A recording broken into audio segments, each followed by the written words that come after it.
Dështimet kryesore të Sali Berishës, një analizë e thelluar e ndikimit të tij në Shqipëri. Sali Berisha është padyshim një nga figurat më të rëndësishme dhe të diskutueshme të politikës shqiptare pas periudhës komuniste. Me një karrierë politike që zgjat gati 3 dekada, ai ka luajtur role kyçe në 2 periudha të ndryshme historike, si presidenti i parë pluralist i Shqipërisë në fillim të viteve 90 dhe më vonë si kryeministër në 2 mandate gjatë viteve 2005-2013. Ndërsa kontributet e tij në tranzicionin e vendit drejt demokracisë janë të njohura, dështimet dhe mangësitë e qeverisjeve të tij kanë pasur pasoja afatgjata që ndjekin Shqipërinë edhe sot.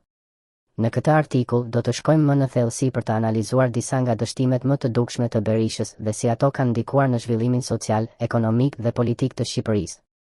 1. Keqmenaxhimi ekonomik dhe rritja e varfërisë. Në fillimet e viteve 90, Shqipëria po përjetonte një tranzicion të dhimbshëm nga një ekonomi e centralizuar komuniste në një sistem tregu. Ky tranzicion ishte sfidues për çdo vend në rajon, por Shqipëria e drejtuar nga Berisha nuk e menaxhoi mirë këtë proces. Ndërsa ekonomitë e tjera filluan të konsolidojnë reforma të qëndrueshme dhe të krijojnë bazat për zhvillim, Shqipëria mbeti prapa. Masat ekonomike të ndërmarra shpesh ishin jo të koordinuara, me mungesë strategjie dhe vizioni. Privatizimet ishin të nxituara, pa një kontroll adekuat që sollën përqendrimin e pasurisë në pak duar dhe shkatërimin e ekonomisë reale. Si rezultat, niveli i varfërisë u rrit ndjeshëm dhe papunësia u bë problem i përhershëm, duke rënduar jetën e qytetarëve dhe ulur besimin tek institucionet e reja. 2. Përhapja e korrupsionit dhe klientelizmit. Korrupsioni është një nga plagët më të mëdha që ka përfshirë Shqipërinë gjatë periudhës së qeverisjeve të Berishës. Në vend që të ndërmerrte reforma të forta për ta luftuar këtë fenomen, ai shpesh mbrojti interesat të grupeve të fuqishme klienteliste, duke favorizuar miq dhe aleatët e tij politik në kurriz të qytetarëve të thjeshtë. Kjo krijoi një sistem të thellë klientelist që ushqiu nepotizmin, shpërndarjen jo transparente të resurseve dhe mungesën e meritokracisë. Efekti ishte një demokraci e zbeth, ku pushteti shfrytëzohej për përfitime personale dhe jo për të mirën publike, duke zbehur shpresën dhe energjinë e qytetarëve për të kontribuar në zhvillimin e vendit. 3. Tendencat autoritare dhe dobësimi i institucioneve demokratike.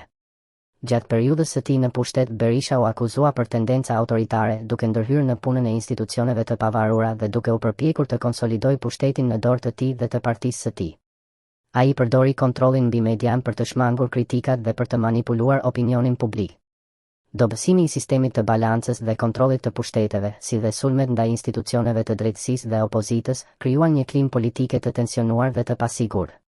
Kjo dëmtuan thellësisht proceset demokratike, duke e lënë Shqipërinë në një fazë të paqëndrueshme dhe jo të besueshme në arenën ndërkombëtare. 4. Polarizimi politik dhe përçarja shoqërore.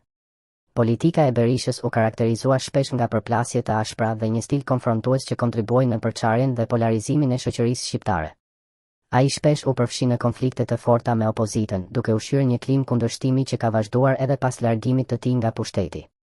Kjo përçarje politike ndikoi negativisht në stabilitetin social dhe ekonominë, duke penguar krijimin e një ambienti të qëndrueshëm dhe të bashkuar për zhvillim. Shpërndarja e energjive dhe e burimeve në konflikt politik e zvogëloi fokusin në nevojat reale të qytetarëve. 5. Mosreformimi i thellë i sektorëve kyç. Ndër dështimet më të mëdha të Berishës është edhe mungesa e reformave të thella në sektor të rëndësishëm si drejtësia, arsimi dhe shëndetësia. Reforma në drejtësi mbeti e paplot, duke lënë sistemin gjyqësor vulnerabël ndaj ndikimeve politike dhe korrupsionit. Në arsimin, mungesa e investimeve dhe e reformave cilësore solli rënien e nivelit të dijeve dhe ikjen masive të trurit drejt vendeve të zhvilluara. Shëndetësia u mbeti gjithashtu e pafuqishme përballë sfidave, duke mos arritur të ofrojë shërbime adekuate për qytetarët. Një trashëgimi me pasoja të gjata. Ndërsa Sali Berisha mbetet një figurë kyçe në historinë moderne të Shqipërisë, dështimet e tij janë një kujtesë e hidhur për sfidat e tranzicionit dhe për pasojat që mund të ketë një qeverisje jo transparente, jo përgjegjëse dhe autoritare. Keqmenaxhimi ekonomik, përhapja e korrupsionit, dobësimi i institucioneve, polarizimi politik dhe mungesa e reformave kanë lënë plagë të thella në shoqëri.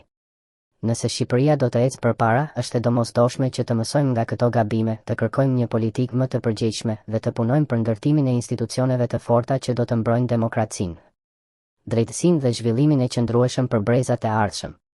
Vetëm kështu mund të sigurojmë që historia të mos përsëritet dhe që Shqipëria të kthehet në rrugën e zhvillimit dhe prosperitetit.